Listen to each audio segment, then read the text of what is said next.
She tried to sacrifice her own mother for wealth. The consequences returned to her instead. Kemisola woke up knowing something was wrong. Money was everywhere, on the bed, on the floor, in her hands. And then she realized the truth. It wasn't something she had earned.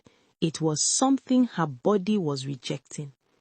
For a brief, intoxicating moment, Kemisola had tasted the life she had always envied. Before the money came, there was hunger. Kemisola had always hated poverty.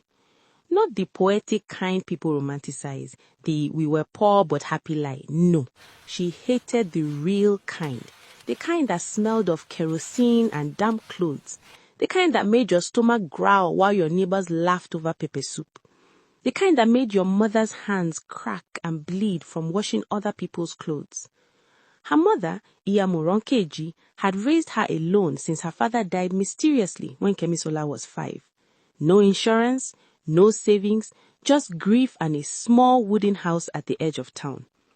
Iyamo Ronkeji sold vegetables in the market. She woke before dawn, balanced her tray on her head and walked barefoot to the roadside. Rain or sun, sickness or strength, she went. Kemisola watched all of it with quiet resentment. "Why are we like this?" she once asked, eyes sharp with anger. "Why is it always us?" Her mother smiled sadly. Life tests some people more than others. But Kemisola didn't want tests. She wanted answers. And more than that, she wanted escape. By 18, she was already dreaming of silk dresses, soft beds, and air-conditioned rooms. She scrolled endlessly through social media, watching girls her age flaunt cars, trips, and expensive phones. "They're not smarter than me," she muttered one night. "They're just luckier." Or so she thought. There was a man everyone avoided, Baba Alamu, a native doctor who lived beyond the river, where the trees grew too quiet.